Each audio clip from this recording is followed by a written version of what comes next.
불교 철학의 가장 깊은 곳으로 들어가 보면요. 공이라는 아주 중요하면서도 또 자주 오해를 받는 개념이 자리하고 있습니다.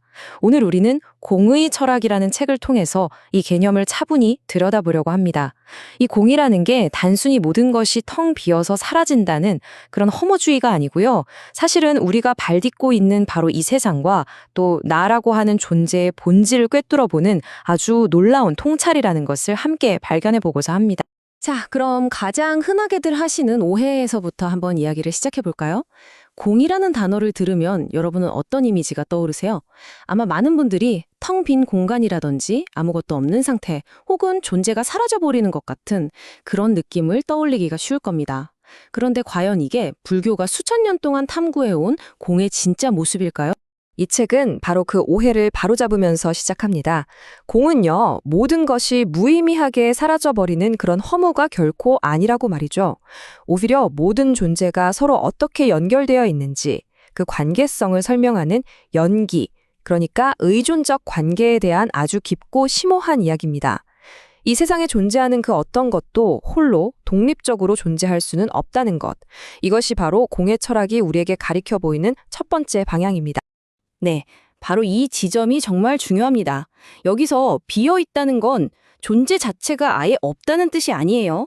그게 아니라 스스로의 힘만으로 존재할 수 있는 고정불변의 실체가 비어 있다는 의미입니다. 예를 한번 들어볼까요? 우리 눈앞에 컵이 하나 놓여 있다고 상상해 보세요. 이 컵이 그냥 하늘에서 뚝 떨어진 영원한 컵이라는 본질을 가지고 태어난 게 아니잖아요. 흙이나 점토라는 원인이 있었을 거고 물, 불, 그리고 그걸 빚은 사람의 기술과 디자인이라는 여러 가지 조건, 즉 인연들이 모여서 지금 잠시 컵의 모습을 하고 있는 거죠. 만약 여기서 어떤 조건이 바뀌면, 예를 들어 컵을 떨어뜨리면 깨져서 흙으로 돌아갈 수도 있고요. 이처럼 세상 모든 것은 수많은 인연들의 조합으로 잠시 생겨난 것일 뿐 그 자체로 독립적인 실체는 없다는 것. 이것이 바로 연기했기 때문에 그 본성은 공하다는 연기성 공홍의 핵심입니다. 그러니까 공의 철학은 우리가 보고 듣고 느끼는 이 현실 자체를 부정하라는 이야기가 전혀 아닙니다. 오히려 우리가 이 현실에 대해서 무의식적으로 가지고 있는 착각을 깨트리려는 시도에 가깝습니다. 우리는 보통 세상의 사물들이 다 각자 독립적으로 존재하고 변치 않는 어떤 고유한 본질을 가지고 있다고 믿는 경향이 있거든요. 하지만 공사상은 바로 그 믿음이야말로 우리가 세상을 있는 그대로 보지 못하게 만드는 일종의 색안경 같은 필터라고 지적하는 겁니다. 지금 보시는 이 세 바지는요, 어쩌면 우리가 세상을 살면서 너무나도 당연하게 여겨온 생각들일 겁니다. 나는 어제의 나와 같은 나라고 믿고 내 앞에 놓인 책상은 아주 단단하고 견고한 실체라고 생각하고 또 나와 세상은 서로 분리되어 있다고 여기죠. 공의 철학은 바로 이 아주 근본적인 가정들에 대해서 질문을 던지는 겁니다. 정말 그럴까요? 라고 말이죠.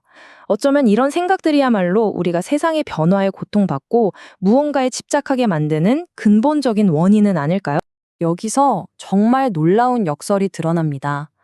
모든 것이 고정된 실체로부터 비어있기 때문에 역설적으로 모든 것이 존재하고 또 변화할 수 있다는 겁니다. 한번 상상해 보세요.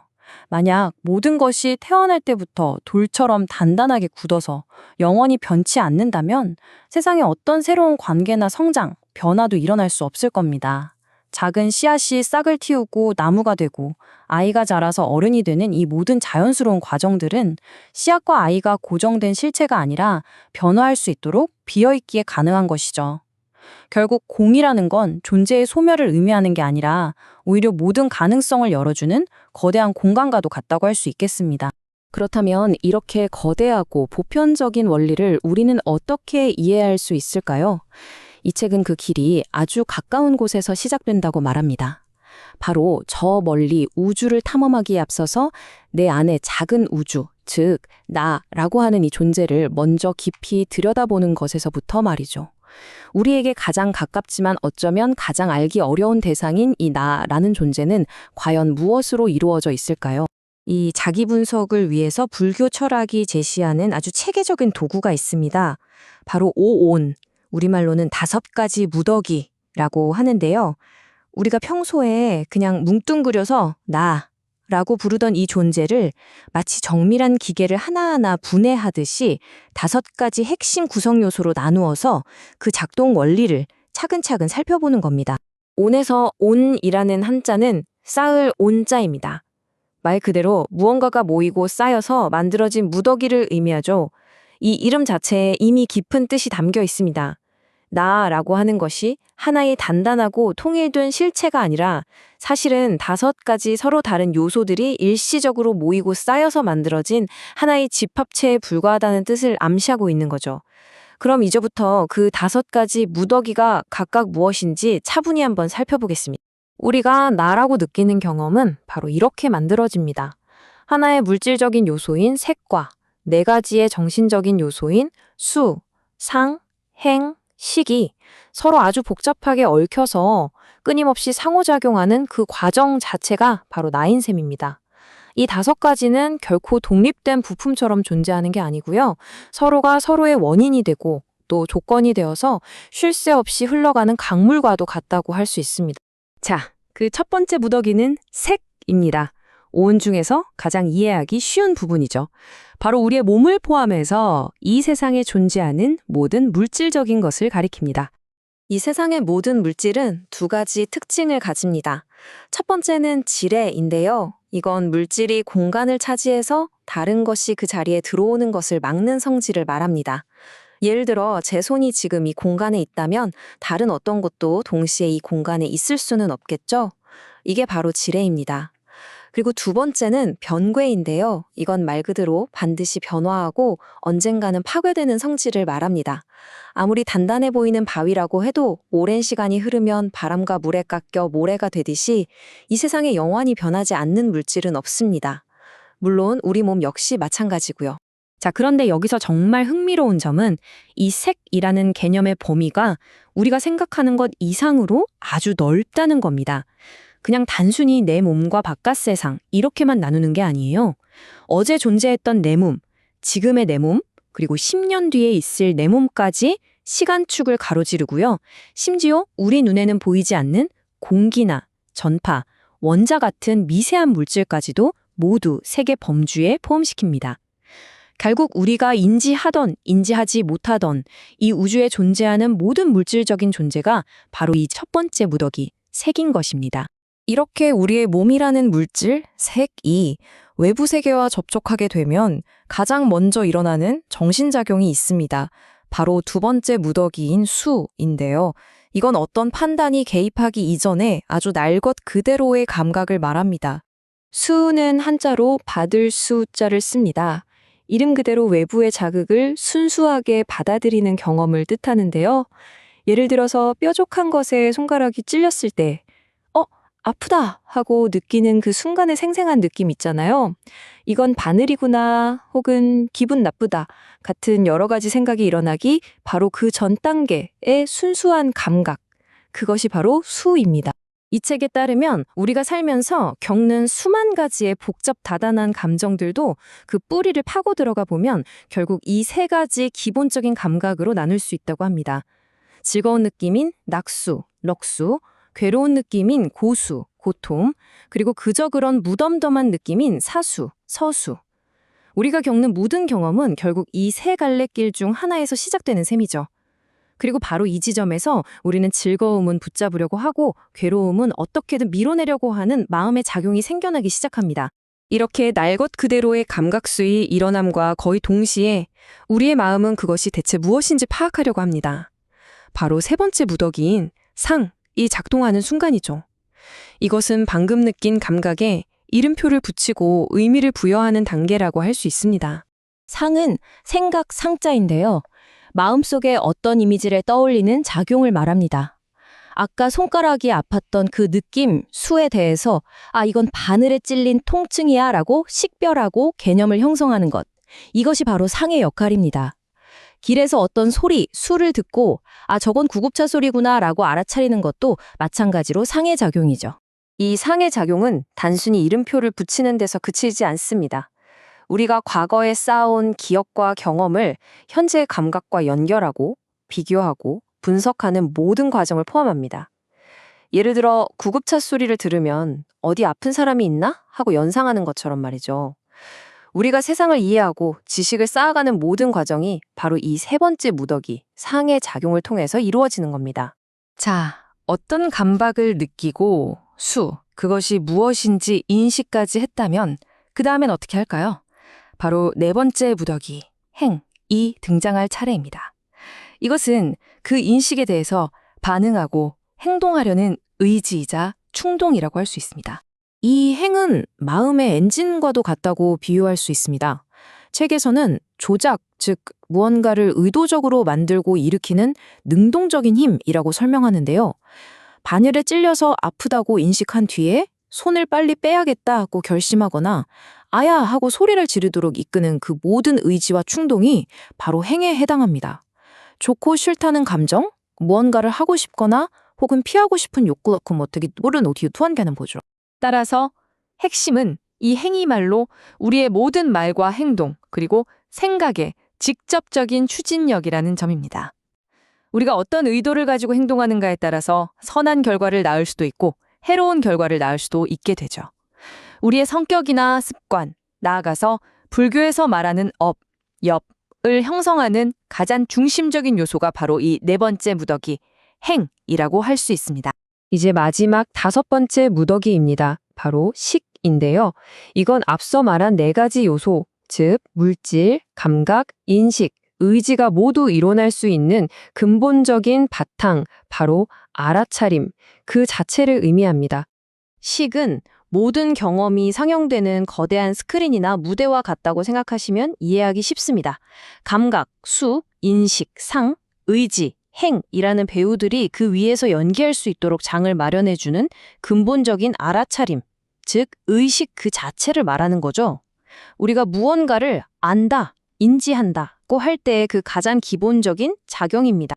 이 근본적인 알아차림, 식이 없다면 그 어떤 경험도 성립할 수가 없습니다. 예를 들어 우리 눈 색이 아름다운 풍경을 향하고 있더라도 식이 작용하지 않는다면 본다는 경험은 일어나지 않습니다. 또 귀 색에 아름다운 음악이 들려와도 식이 없다면 듣는다는 경험은 없는 것과 같죠. 이처럼 식은 다른 모든 정신활동이 일어날 수 있게 해주는 필수적인 토대라고 할 수 있습니다. 자, 지금까지 우리는 나라고 막연하게 부르던 존재를 물질, 감각, 인식, 의지, 알아차림이라는 다섯 가지 요소로 아주 정밀하게 분해해 보았습니다. 그렇다면 이 분석이 어떻게 우리가 맨 처음에 이야기했던 공이라는 개념으로 다시 이어지는 걸까요? 이 질문이 바로 온 분석의 핵심이라고 할 수 있습니다. 우리가 이 다섯 가지 요소들, 즉 색, 상, 행, 식에 끊임없이 변화하는 그 흐름 속을 아무리 자세히 들여다봐도 그 어디에서도 영원하고 변하지 않으며 독립적으로 존재하는 나라는 실체는 발견할 수가 없습니다. 결국 나라는 것은 이 다섯 가지 무더기들의 일시적인 합에 우리가 편의상 붙인 이름일 뿐 그 이름이 가리키는 고정된 실체는 존재하지 않는다는 결론에 이르게 되는 것이죠. 이 아름다운 비유는 오엔의 본질을 너무나도 명확하게 보여줍니다. 우리의 몸, 색은 곧 꺼져버릴 거품더미 같고 우리가 느끼는 감각, 수는 물 위에 잠시 생겼다가 사라지는 물거품 같으며 우리의 생각, 상은 손으로 잡으려고 하면 이내 흩어져 버리는 아지랑이와 같습니다. 또 우리의 의지, 행은 겉은 멀쩡해 보여도 속이 텅 비어있는 파초나무 같고 우리의 의식, 식조차도 실체가 없는 환상과 같다는 것이죠. 이 다섯 가지 중 그 어느 것 하나 영원하거나 견고한 것이 없습니다. 결국 이 책이 우리를 이끌고 가는 결론은 바로 이것입니다. 나는 고정된 명사가 아니라 쉴 새 없이 흘러가는 동사라는 것. 견고한 실체가 아니라 다섯 가지 요소들이 서로 얽혀서 일어나는 역동적인 과정이라는 것이죠. 이 사실을 마음 깊이 이해할 때 우리는 비로소 나와 내 것이라는 생각에 대한 집착에서 점차 벗어날 수 있습니다. 끊임없이 변해가는 것을 변하지 않게 억지로 붙잡으려는 데서 오는 모든 고통으로부터 자유로워질 수 있는 가능성의 문이 열리는 것입니다. 이것이야말로 공의 철학이 우리에게 주는 가장 큰 선물이 아닐까요? 혹시 시간이 멈추지 않고 영원히 흐르는 강물 같다고 그렇게 느껴본 적 없으신가요?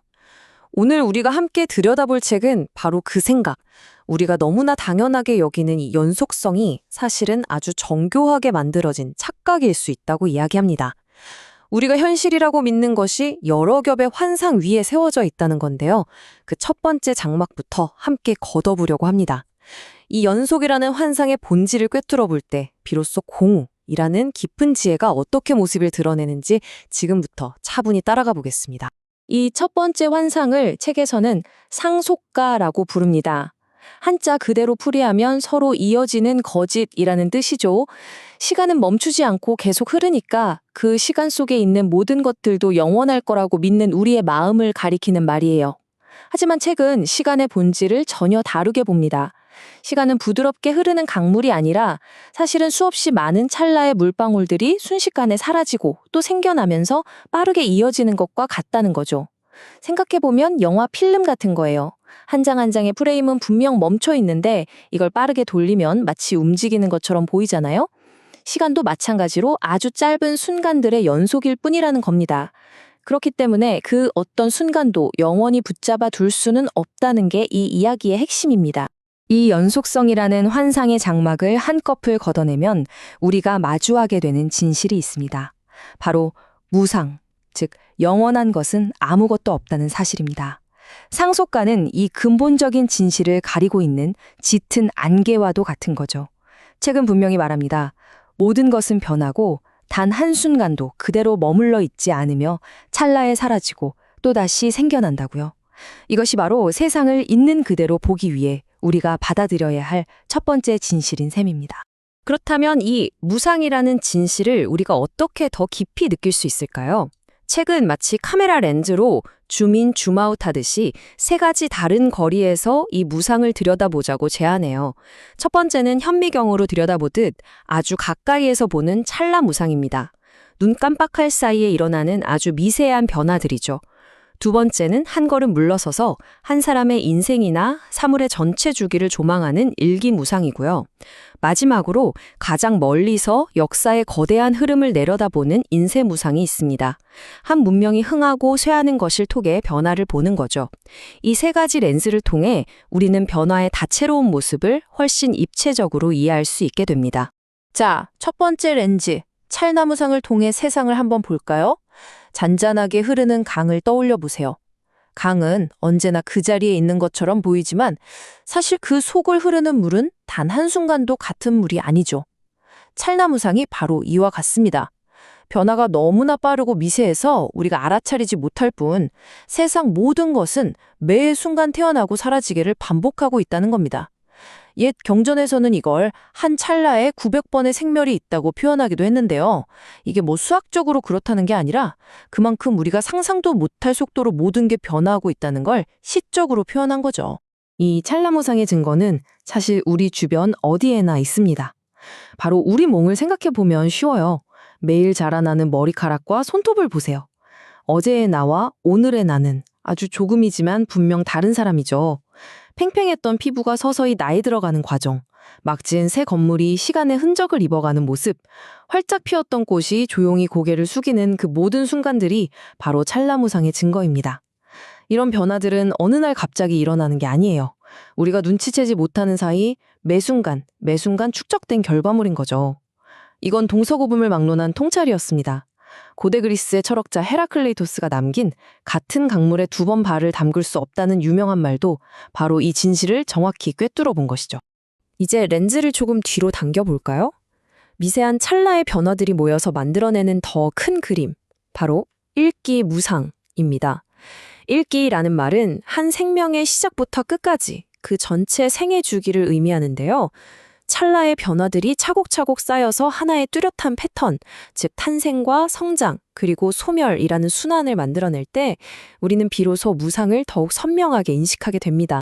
이 책에 따르면 작은 씨앗 하나부터 저 거대한 행성에 이르기까지 세상의 모든 존재는 하나의 공통된 리듬을 따릅니다. 바로 생, 주, 이, 멸이라는 네 박자의 춤이죠. 생은 모든 것의 시작, 탄생의 순간이고요. 주는 가장 안정적으로 그 모습을 유지하며 머무르는 가장 활짝 피어나는 시기입니다. 하지만 그 안에서도 변화는 계속되죠. 서서히 날고 쇠퇴하는 이해 단계로 접어듭니다. 그리고 마침내 모든 춤이 끝나듯 모든 것은 사라지는 멸의 단계에 이릅니다. 이 네 단계의 순환은 그 어떤 존재도 피해갈 수 없는 우주의 법칙과도 같습니다. 이제 마지막으로 렌즈를 최대한 멀리, 마치 우주에서 지구를 내려다보듯이 조망해 보겠습니다. 가장 거대한 스케일의 무상, 인쇄 무상입니다. 한 개인의 삶을 넘어서 한 시대의 영광과 슬픔, 한 문명의 흥망성쇠를 바라볼 때 우리는 변화라는 거대한 파도 앞에 서 있는 자신을 발견하게 되죠. 수많은 역사책과 문학작품들이 바로 이 거대하고도 덧없는 흐름을 노래하고 있습니다. 동진시대의 대장군이었던 환원의 일화가 아주 인상 깊은데요. 젊은 시절 그가 심었던 가느다란 버드나무가 훗날 보니 늠름하게 자라 있었습니다. 하지만 세월이 더 흐른 뒤 앙상하게 시들어버린 그 나무를 다시 보게 된 그는 깊은 탄식을 내뱉습니다. 나무조차 이러한데 하물며 사람은 어찌하겠는가. 자신의 손으로 직접 심은 나무의 한 사례를 통해 자신의 삶과 세월의 덧없음을 아주 절절하게 깨달은 순간이었죠. 남송의 명장 신기질의 노래는 또 다른 결의 무상을 보여줍니다. 그는 평생을 바쳐 나라를 위해 큰 공을 세웠고 살아서도 죽어서도 최고의 명예를 얻었습니다. 하지만 문득 술에서 깨어 희끗희끗해진 자신의 머리카락을 보며 탄식하죠. 임금을 위해 천하의 큰일을 다 이루었건만 가련하구나, 내 머리가 휘어졌네. 이건 위대한 성취의 정점에서 마주하는 허무함입니다. 세상의 모든 것을 얻은 것 같았지만 결국 시간의 흐른 앞에서는 무력했다는 깊은 통찰인 거죠. 당나라 시인 유우석의 시는 개인의 감회를 넘어서 사회와 역사의 무상함으로 우리의 시야를 넓혀줍니다. 한때 최고의 권세를 누렸던 왕씨와 사씨 가문의 화려한 저택을 드나들던 제비가 이제는 평범한 백성의 집 처마 밑으로 날아든다는 이 구절은 얼마나 많은 것을 담고 있을까요? 제비는 그저 자신의 본능을 따를 뿐이지만 그 제비의 비행을 통해 우리는 한 가문의 몰락과 역사의 거대한 변천을 목격하게 됩니다. 인간이 쌓아올린 영광과 권세가 얼마나 덧없는지를 무심한 자연을 통해 보여주는 것이죠.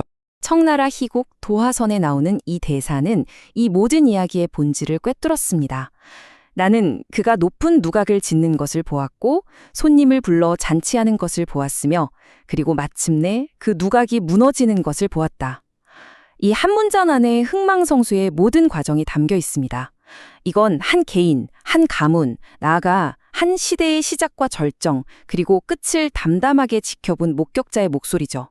이처럼 찰나의 순간부터 거대한 문명의 역사에 이르기까지 모든 것은 끊임없이 변하며 영원한 것은 아무것도 없다는 것. 이것이 바로 연속성이라는 환상 뒤에 숨겨진 무상의 진실입니다.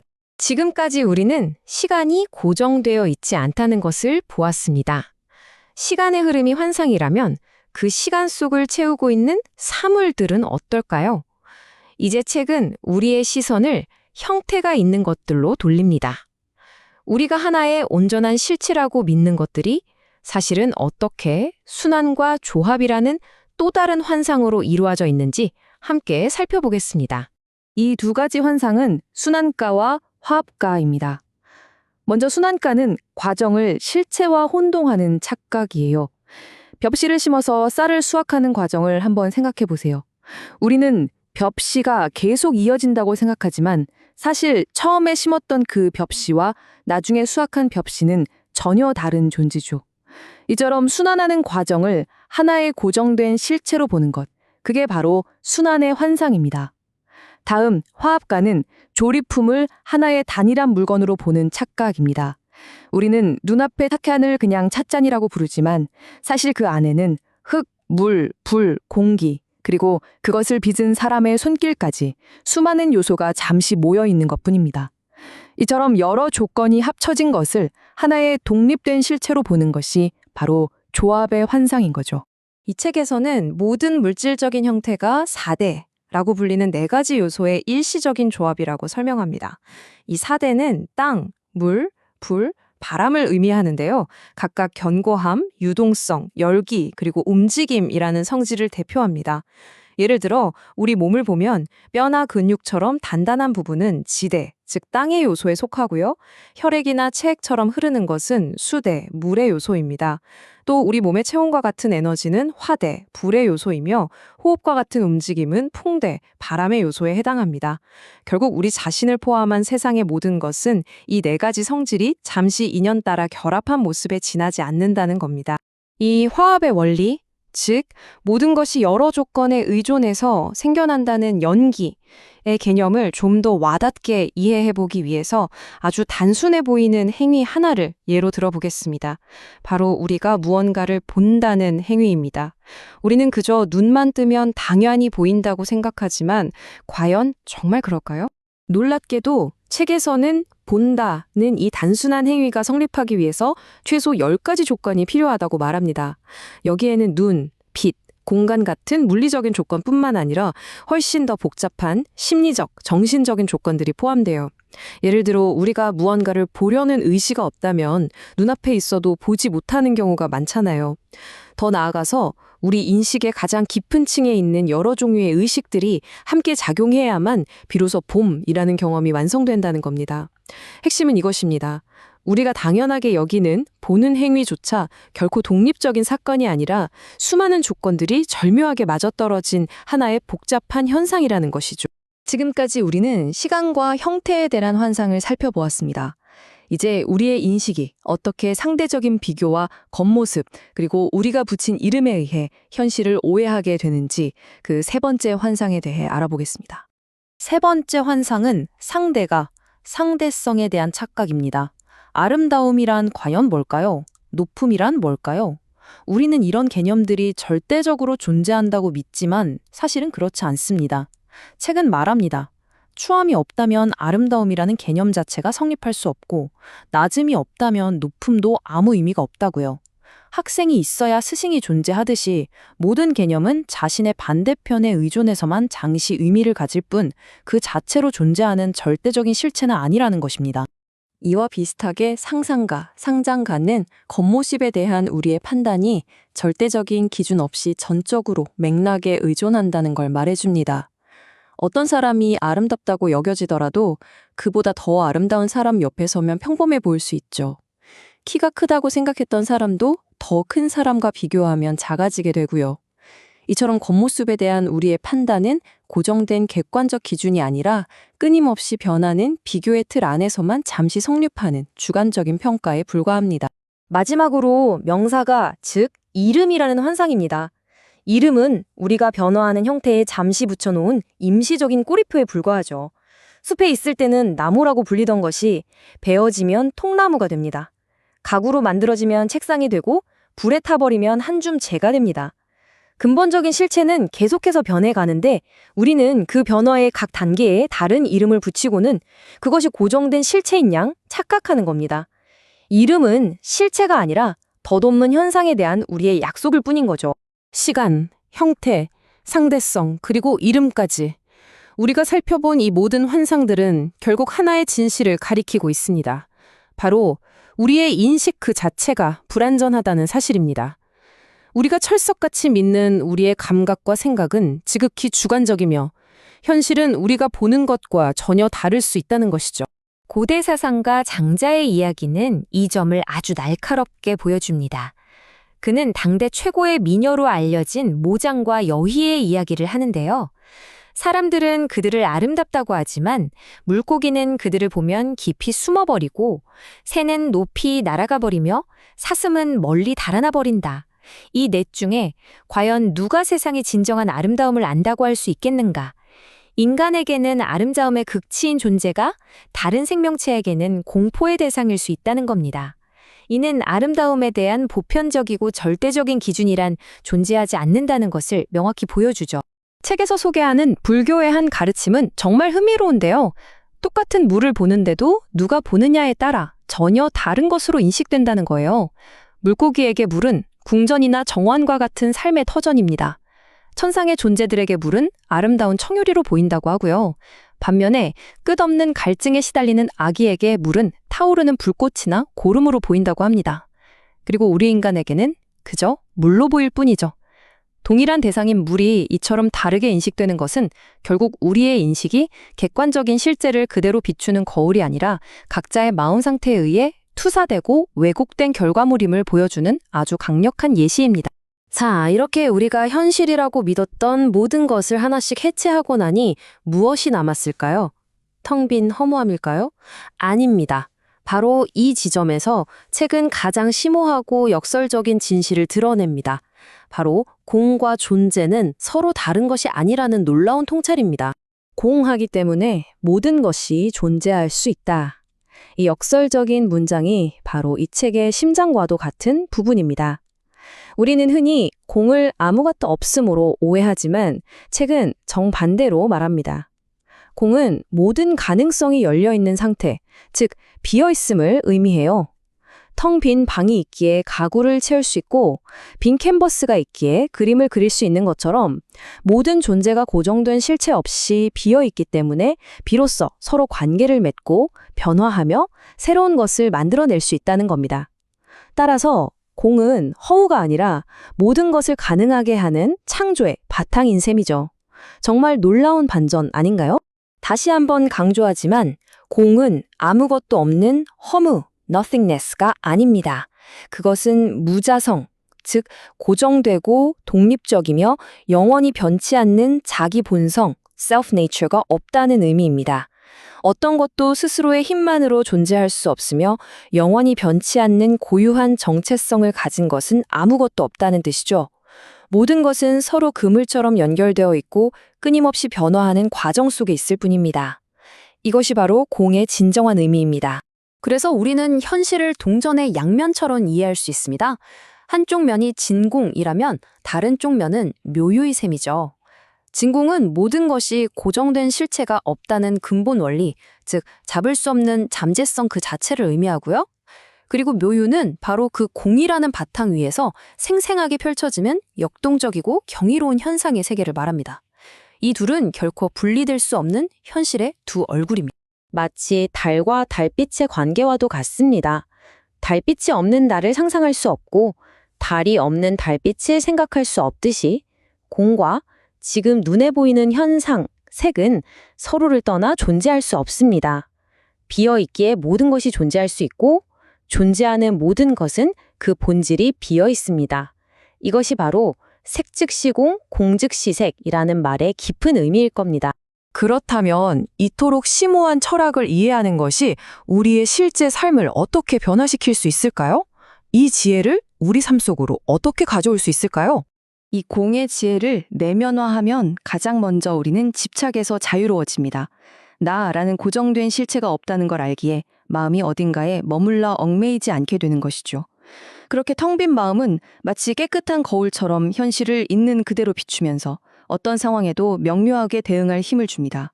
여기서부터 강인한 회복력이 생겨납니다. 성공에 취하지 않고 실패에 흔들리지 않으며 어떤 외부의 힘에도 굴복하지 않게 되죠. 넓은 바다는 만 개의 강물을 마다 않고 받아들인다는 말처럼 광활한 마음을 갖게 되고요. 이는 궁극적으로 진정한 자비심과 사심 없는 행동으로 이어지게 됩니다. 이 모든 논의는 우리를 마지막 질문으로 이끕니다. 만약 우리가 인식하는 이 세계가 수많은 원인과 조건들, 그리고 우리가 붙인 이름들의 조합으로 이루어진 것이라면, 그렇다면 그 세계를 인식하고 있는 나라는 존재는 과연 무엇일까요? 우리가 경험하는 모든 것이 덧없는 환상이라면 그것을 경험하는 주체인 나 자신 또한 예외일 수 있을까요? 이 질문에 대한 답을 찾아가는 여정이 바로 이 책이 우리에게 안내하는 길일 것입니다. 이 책은 불교 사상의 아주 핵심적인 개념이죠. 바로 공에 대해서 깊이 있게 이야기하고 있습니다. 우리가 보통 공이라고 하면 텅 비어서 아무것도 없는 상태, 그러니까 무를 생각하기가 쉬운데요. 하지만 이 책은 공이라는 것이 단순히 없음이나 허물을 뜻하는 게 아니라고 말합니다. 오히려 이 세상의 모든 존재와 현상들을 가능하게 만드는 아주 근본적인 원리라고 설명하고 있죠. 그럼 지금부터 이 깊은 지혜의 세계로 함께 들어가 보겠습니다. 우선 우리가 절대적이라고 믿는 가치들이 사실은 어떻게 서로에게 기대어 있는지 상대성의 눈으로 공을 바라볼 거고요. 그 다음엔 우리의 인식이 세상을 어떻게 만들어내는지 우리가 붙이는 이름과 감각의 작용을 통해서 한번 살펴볼 겁니다. 그리고 이 모든 것을 꿰뚫는 핵심 원리인 연기를 통해서 이 세상 어떤 것에도 고정된 자기만의 본성이란 없다는 것을 이해하게 될 거예요. 더 나아가서는 텅 비어 있다는 공과 분명히 존재한다는 있음이 사실은 둘이 아니라는 놀라운 통찰에 이르게 될 거고요. 마지막으로 이 모든 알미 우리의 삶을 구체적으로 어떻게 변화시키는 지혜가 될 수 있는지 그 가능성을 함께 이야기해 보겠습니다. 자, 그럼 첫 번째 이야기부터 시작해 볼까요? 우리가 너무나 당연하게 절대적이라고 믿고 있는 것들에 대해서 조용히 한번 질문을 던져보는 시간입니다. 우리가 세상을 판단할 때 가장 흔하게 사용하는 기준들부터 말이죠. 한번 가만히 생각해 보세요. 우리는 누군가를 보고 참 아름답다고 말하고 또 다른 사람은 그렇지 않다고 쉽게 판단하곤 하죠. 그런데요, 그 아름다움이라는 성질이 정말 그 사람 자체에 원래부터 딱 붙박이처럼 내재되어 있는 고유한 특성일까요? 여기 이 슬라이드를 보시면 아름다움의 기준이라는 게 얼마나 상대적인지 금방 알 수 있습니다. 책에서는 이런 현상을 상상가라고 표현하는데요. 말 그대로 모형에 근거한 임시적인 판단이라는 뜻입니다. 자, 보세요. A가 B보다 아름답다고 생각하고 있었어요. 그런데 A보다 훨씬 아름다운 C가 나타나면 갑자기 A의 아름다움은 그 빛을 잃어버리죠. 반대로 B보다 덜 아름다운 D와 비교하면 이번에는 B가 상대적으로 아름다워 보입니다. 이처럼 아름다움과 추함, 키가 크고 작음 같은 모든 특성들은요, 그 자체로 고정된 실체가 있는 게 아니라 오직 다른 무언가와 비교될 때만 잠시 나타나는 그림자와 같습니다. 절대적인 아름다움이란 애초에 없는 셈이죠. 그럼 이번엔 상대가, 즉 상대적인 거짓이라는 개념으로 넘어가 보겠습니다. 이건 아인슈타인의 상대성 이론 때문에 우리에게도 꽤 익숙한 개념이죠. 이 책은 아주 쉬운 기차의 예를 들어 설명합니다. 움직이는 기차 안에 앉아있는 사람은 자기는 가만히 있고 창밖의 풍경이 휙휙 지나간다고 느끼죠. 하지만 기차 밖에서 그 모습을 보는 사람은 분명히 기차가 움직이고 있다고 봅니다. 자, 여기서 질문. 둘 중에 누구의 관점이 절대적으로 옳은 걸까요? 정답은 둘 다 자신의 기준에서는 옳다입니다. 이처럼 움직임이라는 현상조차도 절대적인 실체가 아니라 누가 어디에서 보느냐는 관점, 즉 기준점에 따라 완전히 달라지는 상대적인 것일 뿐입니다. 이러한 상대성의 원리는 우리 삶의 거의 모든 영역으로 확장됩니다. 이 문구가 그걸 아주 잘 보여주죠. 지혜롭다는 것은 어리석음이 있기에 그 의미가 생겨나고 부요함은 가난이 있기에 가치를 지닙니다. 스승은 제자가 있어야만 스승일 수 있는 것처럼요. 이 모든 개념들은 서로에게 기대어 존재합니다. 그 어느 것도 홀로 독립적으로 절대적인 실체로서 존재할 수는 없는 거죠. 모든 것이 관계 속에서만 잠시 그 의미를 가질 뿐입니다. 자, 지금까지 우리가 어떤 가치라고 믿었던 것들이 사실은 절대적인 게 아니라 상대적이라는 걸 살펴봤습니다. 이제 여기서 한 걸음 더 나아가 볼게요. 우리가 사용하는 이름 그 자체, 그리고 우리의 감각이 세상을 인식하는 방식 또한 어떻게 더 깊은 공의 의미를 드러내는지 한번 탐구해 보겠습니다. 이 책에서는 이걸 명사가, 이름의 거짓이라고 부릅니다. 한 사람의 인생을 한번 따라가 볼까요? 태어나서는 아기라고 불리고 좀 크면 학생, 결혼하면 아내, 아이를 낳으면 어머니, 그리고 할머니가 되죠. 이렇게 평생에 걸쳐서 수많은 다른 이름표를 달게 됩니다. 하지만 그 이름들이 바뀐다고 해서 그 사람의 근본적인 존재 자체가 변하는 건 아니잖아요? 이름이란 건 단지 그 사람의 역할이나 관계에 따라서 우리가 편의상 붙인 것일 뿐 그 사람의 고정된 실체나 본질을 나타내는 건 아닙니다. 바로 단유가명이무실의 닭 단유가명어 우시르라는 개념을 보여주는 아주 좋은 예시입니다. 모든 상호는 그저 임시적인 이름을 가질 뿐 실질적인 본질은 없다는 뜻이죠. 우리가 탁자라고 부르는 것의 본질이 뭘까요? 파고 들어가 보면 결국 특정 형태로 가공된 나무 조각일 뿐이죠. 그 나무 조각을 우리는 한때 통나무라고 불렀을 수도 있고 숲에 있을 때는 그냥 나무의 일부였을 뿐입니다. 탁자라는 이름은 그 기능에 따라 우리가 붙인 약속, 하나의 꼬리표에 불과한 것입니다.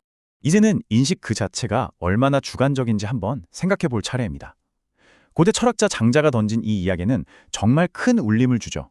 당시 최고의 미인으로 칭송받던 여인들이 있었는데 사람들은 그들을 보고 감탄했지만 물고기나 새, 사슴 같은 다른 동물들은 그들을 보고 혼비백산해서 도망쳤다는 겁니다.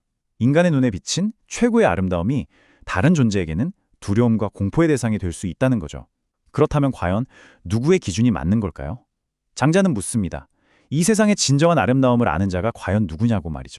불교 철학, 그중에서도 특히 유식학파에서는 이 개념을 물의 예로 들어서 훨씬 더 깊이 파고듭니다. 이 표를 한번 보세요. 정말 흥미롭지 않습니까? 똑같은 물이라는 하나의 대상을 두고 그것을 인식하는 주체의 마음에 따라서 전혀 다른 것으로 경험된다는 겁니다. 우리 인간에게는 갈증을 해소하는 생명의 원천인 물이 천상의 존재에게는 아름다운 보석인 청금석으로 보이고요. 물고기에게는 자신의 삶의 터전인 궁전이나 집입니다.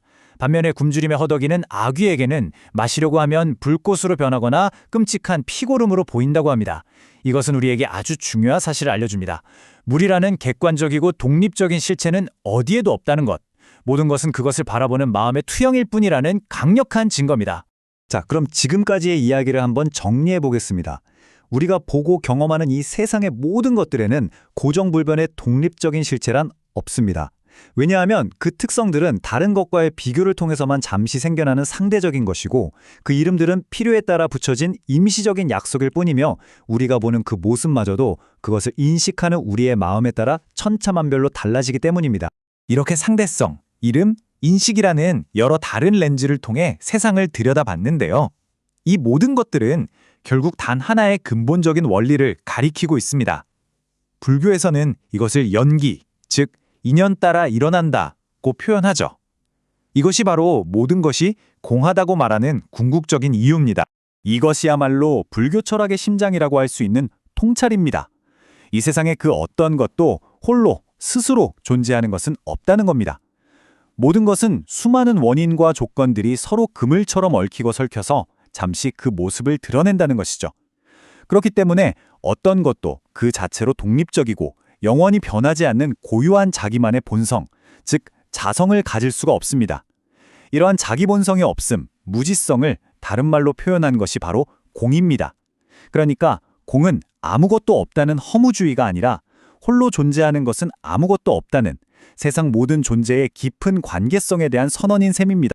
이 연기의 원리를 화합가라는 개념으로 한번 살펴보겠습니다. 여러 가지가 모여서 임시로 만들어진 존재라는 뜻인데요. 자, 우리 눈앞에 찻잔이 하나 있다고 상상해 보세요. 이 찻잔은 과연 찻잔이라는 독립적인 실체일까요? 그렇지 않습니다. 이 찻잔은 흙과 물, 불, 그리고 공기라는 근본 요소는 물론이고요. 이 흙을 빚은 장인의 기술과 예술적인 영감, 아름다운 디자인, 또 이걸 구워낸 가마와 공장, 유통 과정까지 눈에 보이는 것과 보이지 않는 수많은 원인과 조건들이 잠시 모여서 찻잔이라는 모습으로 우리 앞에 나타난 것뿐입니다. 이 조건들 중에 단 하나라도 빠진다면 찻잔은 존재할 수 없겠죠. 찻잔이라는 고유하고 독립적인 실체는 그 어디에도 없는 것입니다. 이렇게 수많은 조건들이 얽혀서 만들어진 이 세상은 결코 가만히 멈춰있지 않습니다. 끊임없이 변해갑니다. 모든 것은 변한다는 이 진리, 이것이 바로 우리가 무상이라고 부르는 것입니다. 무상은 결국 연기라는 원리가 시간의 흐름 속에서 그 모습을 드러내는 방식이라고 할 수 있습니다. 이 책에서는 이 무상을 세 가지 차원에서 설명하고 있어요. 책에서는 무상을 세 가지 측면에서 설명합니다. 첫 번째는 찰나무상입니다. 우리 몸의 세포가 지금 이 순간에도 계속 생겨나고 사라지는 것처럼 눈에 보이지 않을 만큼 짧은 순간순간에 일어나는 변화를 말하죠.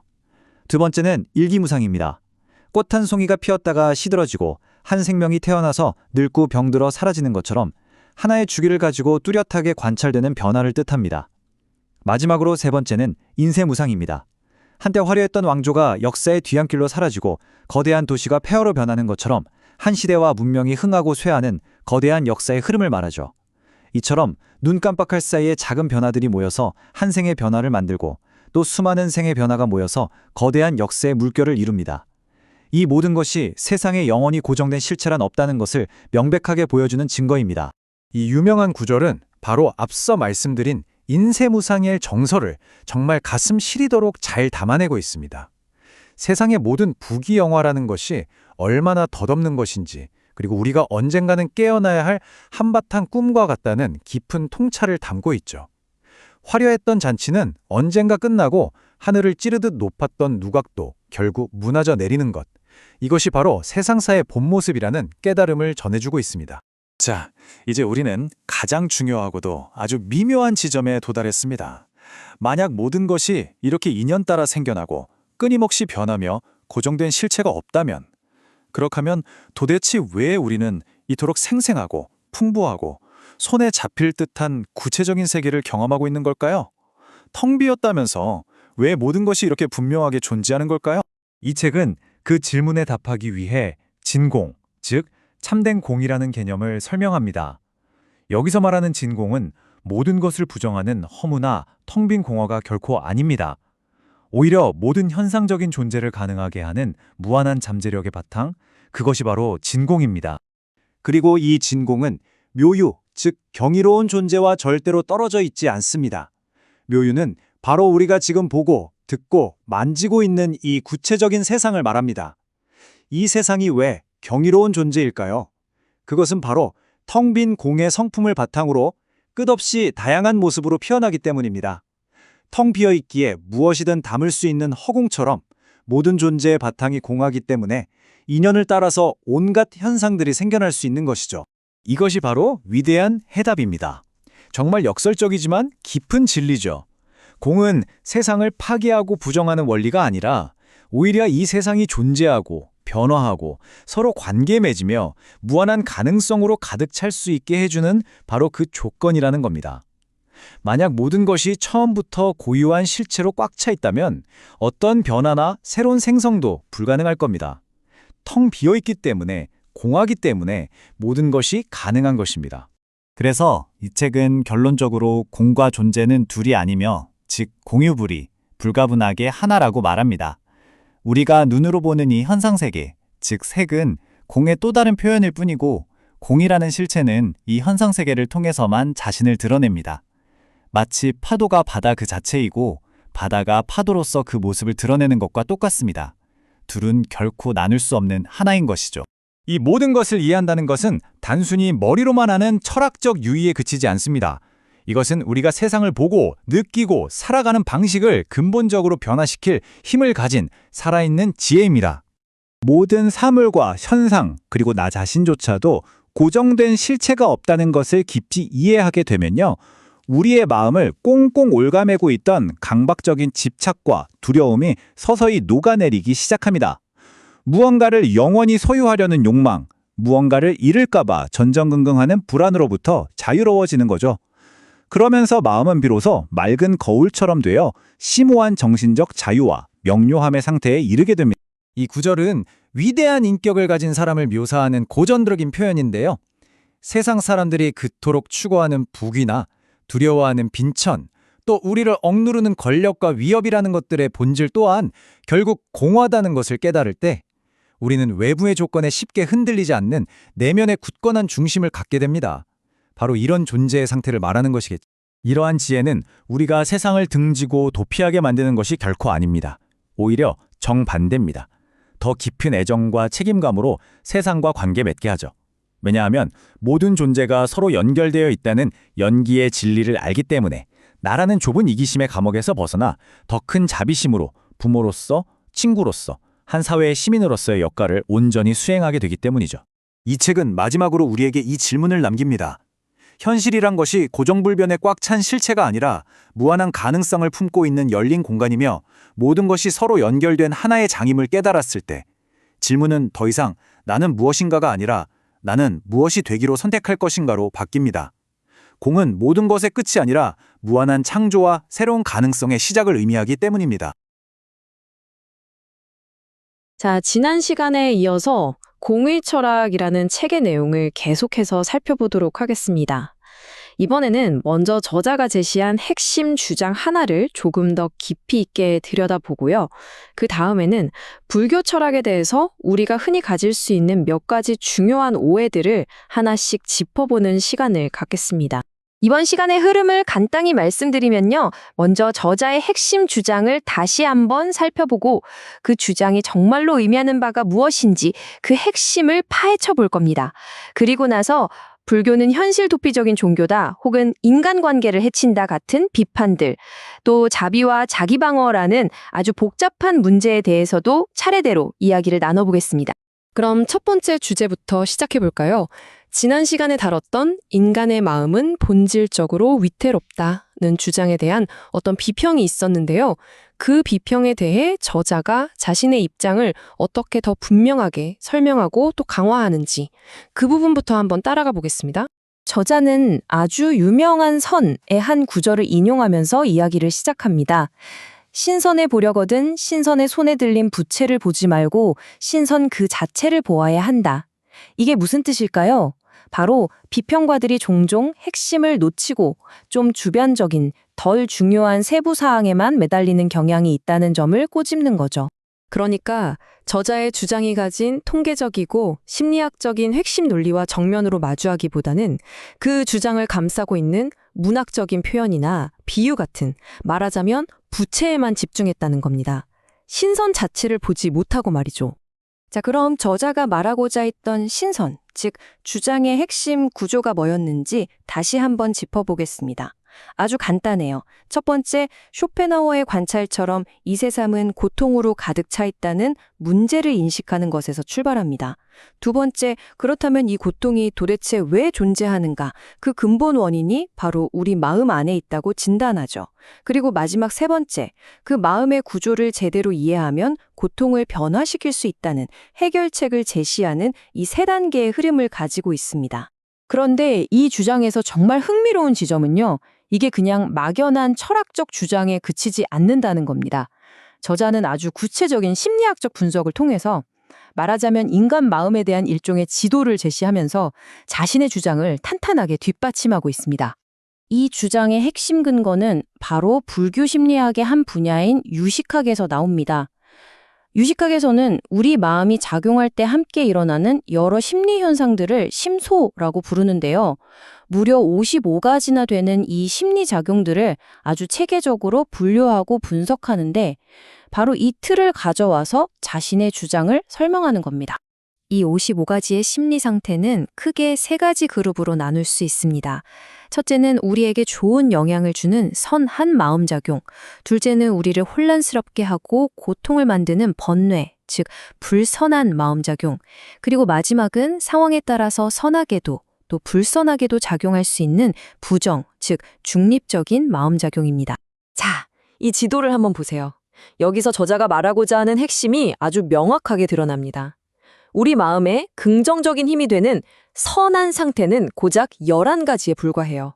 반면에 우리를 괴롭히고 힘들게 하는 불선한, 즉 번뇌의 상태는 무려 30가지나 됩니다. 그리고 그 사이에서 이리저리 흔들릴 수 있는 중립적인 상태가 14가지고요. 이 압도적인 불균형, 이게 바로 문제의 핵심이라는 거죠.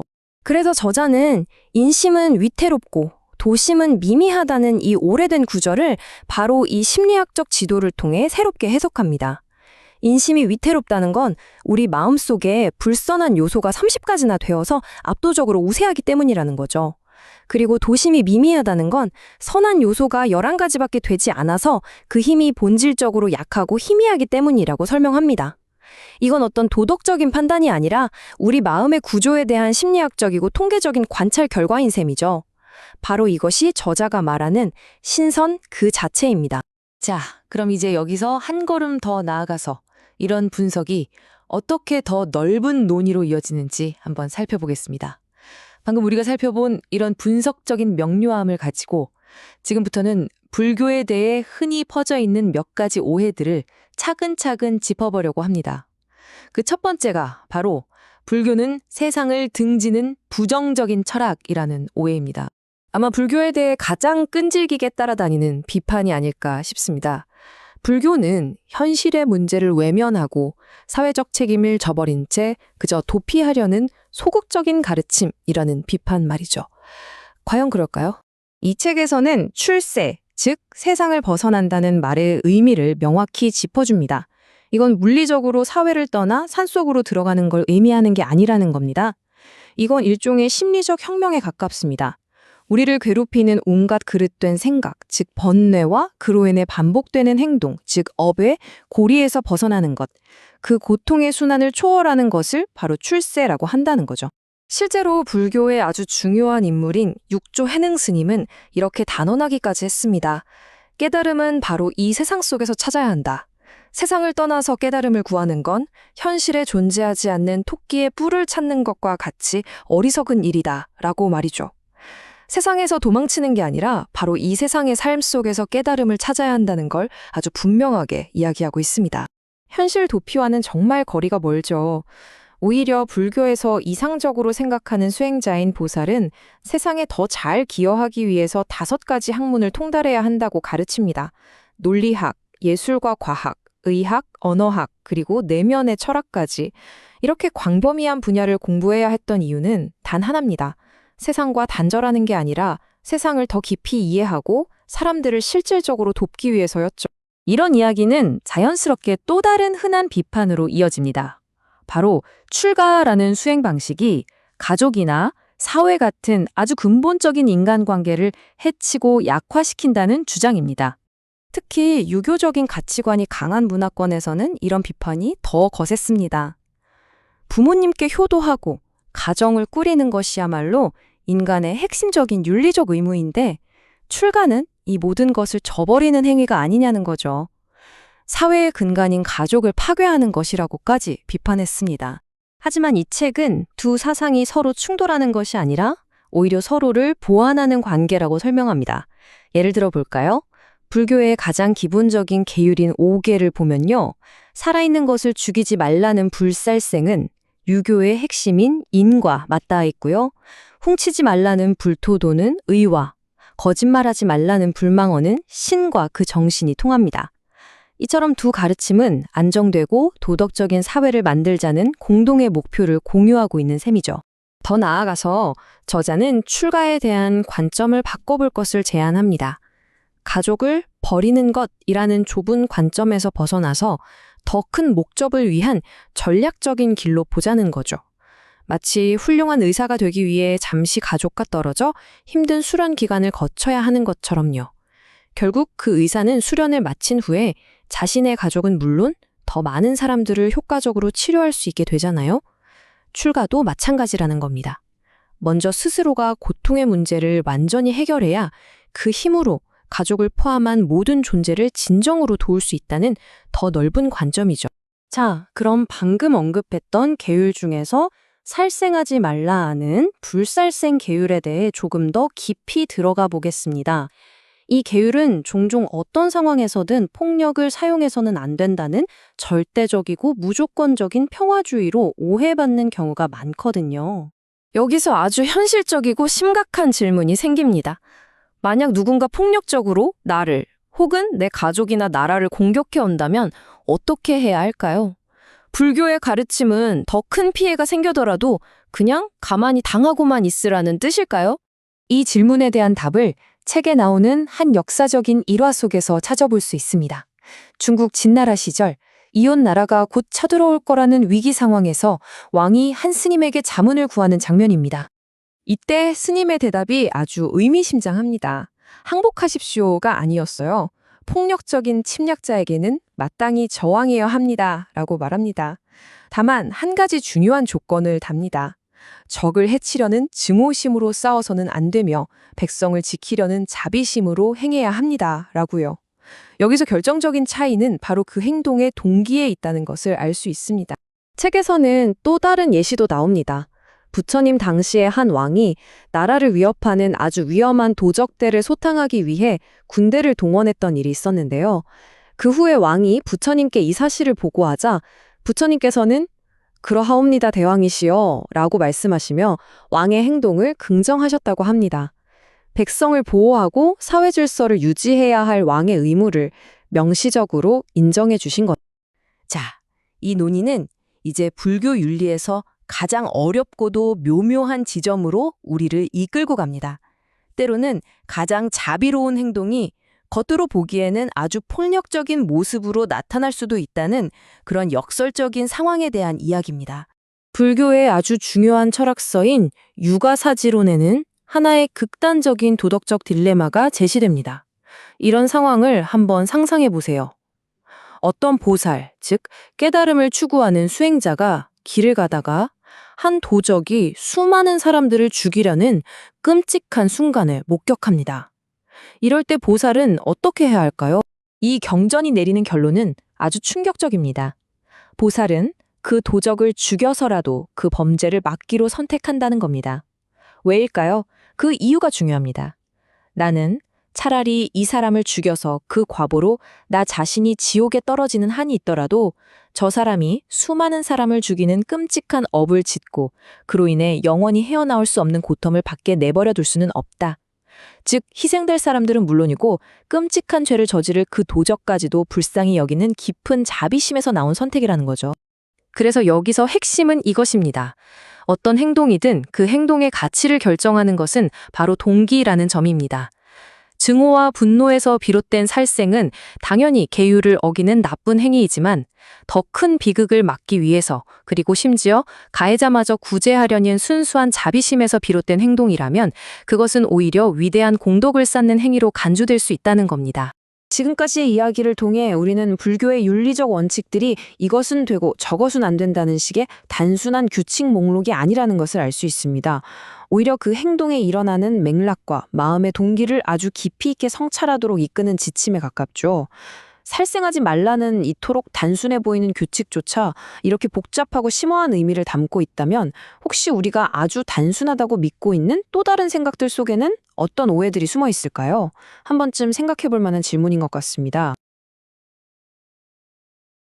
이번에 함께 살펴볼 책은 공의 철학입니다.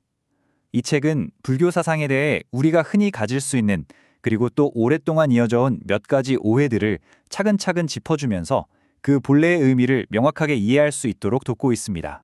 옛 학자 육구연의 말처럼 세상에는 정말 다양한 사상들이 있죠. 유가, 도가, 그리고 불교처럼 위대한 철학적 전통들은 저마다 아주 깊고 복잡한 세계를 가지고 있습니다. 그렇기 때문에 때로는 그 본뜻이 쉽게 오해받기도 하는 것 같습니다. 특히 불교 철학에 대해서는 이런 비판이 자주 제기되곤 합니다. 너무 메마르고 쓸쓸하다. 다시 말해 불교는 왠지 삶을 허무하게 보고 모든 것에서 초연해져서 결국은 황량한 상태에 이르게 하는 가르침이 아니냐는 것이죠. 그럼 지금부터 이런 비판들이 과연 타당한 것인지 책의 내용을 따라가며 하나씩 체계적으로 살펴보겠습니다. 가장 먼저 불교는 현실 도피적이라는 오해부터 시작해보죠. 첫 번째 쟁점입니다. 과연 불교는 세상의 현실과 책임을 뒤로하고 도망치는 일종의 도피주의일까요? 이런 비판을 하는 분들은 주로 부처님의 삶을 예로 듭니다.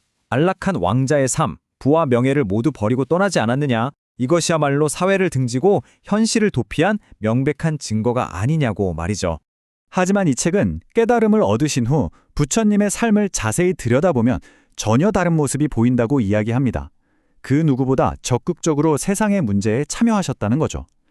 예를 들어 부족 간의 물 분쟁을 중재하시고 전염병이 도는 마을에 직접 찾아가 아픈 사람들을 위로하셨습니다. 심지어 병든 스님의 옷을 손수 빨아주시거나 눈먼 제자를 위해 바늘에 실을 꿰어주는 아주 사소한 일까지도 마다하지 않으셨어요. 당시의 여러 정치적, 사회적 갈등 해결을 위해 부름을 받는 일도 잦았다고 합니다. 이건 세상을 등진 사람의 모습이라고 보기는 어렵겠죠. 여기서 핵심은 출세라는 단어의 의미를 제대로 이해하는 겁니다. 우리가 흔히 생각하는 것처럼 세상을 떠나서 물리적으로 도망치는 걸 의미하는 게 아니라는 거죠. 불교에서 말하는 진정한 출세는 세상 속에 살면서 우리를 고통스럽게 만드는 여러 번뇌와 그로 인한 반복적인 행위들, 즉 업의 고리를 끊어내기 위한 심리적인 혁명에 가깝습니다. 세상을 떠나는 게 아니라 세상 속에서 마음을 바꾸는 거죠. 이 책은 이런 마음의 변화가 비단 불교만의 이야기가 아니라고 말하면서 공자의 유명한 말씀을 인용합니다. 내 생각에 대한 억측, 섣부른 단정, 무조건적인 고집, 그리고 나 자신에 대한 집착에서 벗어나는 것. 바로 이런 정신적인 자유의 상태야말로 또 다른 형태의 출세자고 설명하는 겁니다. 특히 대승불교에서 이상적인 인간상으로 꼽는 보살의 길을 보면 세상과 동떨어지는 것이 얼마나 불교의 본뜻과 거리가 먼지 명확해집니다. 보살은 오히려 모든 존재를 돕기 위해서 세상의 지식에 대해 아주 깊이 공부하고 관여할 것을 요구받거든요. 다른 사람들을 효과적으로 돕기 위해서 보살이 반드시 익혀야 할 5가지 학문, 오명이라는 게 있습니다. 보시면 아시겠지만 세상을 등지는 것과는 정말 거리가 멀죠. 첫째, 인명은 논리학입니다. 올바른 생각과 판단을 위한 학문이죠. 둘째, 공교명은 예술과 공예, 오늘날의 과학기술 같은 분야입니다. 세상을 이롭게 하는 기술들이죠. 셋째는 의방명, 즉 의학이고요. 넷째는 성명, 언어학입니다. 마지막 다섯째가 이 모든 것의 근본이 되는 철학이자 영성인 내명입니다. 결국 세상을 총체적으로 이해하고 적극적으로 참여해야만 진정한 보살이 될 수 있다는 뜻입니다. 6조 회능대사의 이 말씀이 지금까지의 내용을 정말 명쾌하게 요약해 주는 것 같습니다. 깨달음은 저 멀리 세상을 떠난 곳에 있는 게 아니라 바로 우리가 발딛고 사는 이 세상 속에서 찾아야 한다는 것. 세상을 떠나서 깨달음을 얻으려는 건 세상에 존재하지 않는 토끼의 뿔을 찾는 것과 같이 어리석은 일이라는 거죠. 자, 그럼 두 번째 오해로 넘어가 보겠습니다. 불교가 출가를 장려하면서 가족이나 사회 같은 인간의 근본적인 관계들을 파괴한다는 비판인데요. 이 문제는 어떻게 봐야 할까요? 이 비판은 특히 유교적 질서가 강했던 사회에서 아주 심각하게 받아들여졌습니다. 신유학의 대가인 주의 같은 학자는 불교가 군신, 부자, 부부관계의 기본 윤리인 삼강오상을 무너뜨리고 인간 사회의 근본 질서, 즉 인륜을 파괴하는 가르침이라고까지 강하게 비난했습니다. 하지만 이 책은 여기서도 우회가 있다고 지적합니다. 출가하여 스님이 되는 것만이 불교 수행의 유일한 길은 아니라는 거죠. 부처님처럼 일단 세속을 떠나 먼저 깨달음을 얻고 그 힘으로 다시 돌아와 가족을 포함한 모든 사람을 돕는 길이 있는가 하면 유마거사라는 인물이 보여주듯이 세속 생활에 온전히 참여하면서, 즉 가정을 꾸리고 사회적 역할을 다하면서도 깨달음을 실천하는 길도 있다는 겁니다. 두 가지 모두 타당한 길인 셈이죠. 학자 관등지의 이 비유가 참 인상적인데요. 세상의 모든 농부들을 잘 다스리기 위해서는 정작 자기 자신은 농사를 짓지 않는 통치자가 필요한 것처럼 세상의 모든 가정을 구하기 위해서는 역설적으로 가정에 얽매이지 않는 사람이 필요하다는 겁니다. 승려라는 전문적인 역할이 사회 전체를 위해 더 큰 목적을 수행할 수 있다는 의미로 해석할 수 있겠습니다. 이제 아마도 가장 현실적이면서도 어려운 윤리적 질문으로 넘어가 보겠습니다. 바로 첫 번째 계율, 생명을 해치지 말라는 불살생에 관한 것입니다. 특히 자기 방어가 필요하거나 전쟁 같은 극단적인 상황에서 이 계율을 어떻게 이해해야 할까요? 이 책은 먼저 불교의 5가지 기본 계율, 즉 5개가 전혀 낯선 개념이 아니라는 점을 보여주면서 이야기를 시작합니다. 정의로운 사회의 근간을 이루는 유교의 핵심 덕목인 오상과 깊이 연결되어 있다는 거죠. 예를 들어 생명을 해치지 않는 불살생은 어질물 뜻하는 인과, 도둑질하지 않는 불투도는 옳음을 뜻하는 의와 그 정신이 맞닿아 있습니다. 하지만 이론과 현실은 다르죠. 실제 삶에서는 이런 궁극적인 딜레마에 부딪히게 됩니다. 내가 저 적을 죽이지 않으면 저 적이 반드시 나를, 내 가족을, 내 나라를 해칠 텐데 이럴 땐 어떻게 해야 하는가 하는 질문입니다. 이 어려운 문제에 대해 책은 고승전에 나오는 한 가지 일화를 소개합니다. 이웃 나라가 쳐들어와 나라가 위기에 처했을 때 왕이 깊은 고민에 빠졌습니다. 전쟁을 하면 수많은 생명을 해치게 될 것이고 그렇다고 가만히 있으면 나라가 망할 상황이었죠. 그래서 당대의 고승이었던 구나발마를 찾아가 조언을 구합니다. 구나발마의 대답은 단순히 싸우지 말라가 아니었습니다. 포악한 적이 공격해오면 마땅히 저항해야 합니다 라고 말하죠. 다만 중요한 조건이 붙습니다. 자비로운 마음을 일으킬 뿐 해치려는 마음을 내서는 안 됩니다. 즉 행위 자체를 금지한 것이 아니라 그 행위를 할 때의 마음가짐, 즉 증오나 악의가 아닌 연민과 자비의 마음으로 해야 한다는 것이었습니다. 이 책은 부처님 자신도 비슷한 입장이었음을 보여주는 경전의 내용을 인용합니다. 한 왕이 나라를 위협하는 위험한 도적무리를 물리친 후에 부처님을 찾아가 그 사실을 말씀드렸을 때 부처님께서 왕으로서 나라와 백성을 보호해야 할 의무를 다한 것을 긍정하셨다는 기록이 있습니다. 자, 지금까지의 사례들을 종합해보면 불교의 윤리적 틀이라는 것이 이것은 무조건 안 돼 식의 엄격하고 절대적인 규칙의 집합이 아니라는 것을 알 수 있습니다. 그보다는 그 행동을 하는 사람의 마음, 즉 의도가 무엇인지를 훨씬 더 중요하게 여기는 정교한 체계라는 거죠. 특히 모든 존재의 행복을 위해 헌신하는 보살들을 위한 가르침 속에는 이 딜레마에 대한 훨씬 더 깊고 심오한 관점이 담겨 있습니다. 이 구절은 처음 보면 굉장히 충격적으로 들릴 수 있습니다. 차라리 내가 그 사람을 죽여서 지옥에 가겠다. 이게 어떻게 보살의 계율일 수 있을까요? 이것은 어떤 사람이 아주 끔찍하고 나쁜 죄를 지으려고 할 때 그가 그 죄를 짓고 나서 영원토록 끔찍한 고통을 받는 것을 막기 위해 차라리 내가 그를 해치는 나쁜 업을 짊어지겠다는 궁극적인 자비심의 표현입니다. 물론 이것은 살생을 정당화하는 편리한 변명이 결코 아닙니다. 여기에는 아주 중요한 몇 가지 전제가 있습니다.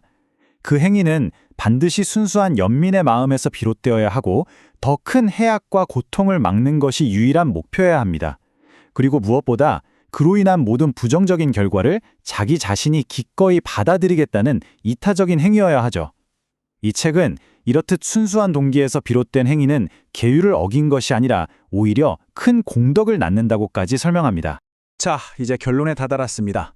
결국 불교가 메마르고 쓸쓸하다거나 반사회적이라거나 혹은 수동적이고 무기력하다는 식의 흔한 비판들은 이처럼 깊은 윤리적 논리와 그 바탕에 깔린 자비의 정신을 제대로 보지 못한 표면적인 이해에서 비롯된 것이라고 할 수 있습니다. 이 책이 우리에게 보여주는 불교 철학의 진정한 정신은 현실을 외면하는 것이 아니라 오히려 세상의 수많은 문제들에 대해 적극적이고 용감하며 또 지혜롭게 참여하는 정신입니다. 그래서 이 책은 불교의 세계관이 기존의 윤리를 파괴하기는커녕 오히려 개인이 삶의 모든 측면에서 부모에게 효도하고 나라에 충성하는 것과 같은 사회적 역할을 포함해서 더 큰 진실성과 힘을 가지고 행동할 수 있도록 돕는다고 결론 내립니다. 이 책은 우리에게 마지막으로 이런 깊은 질문을 던집니다.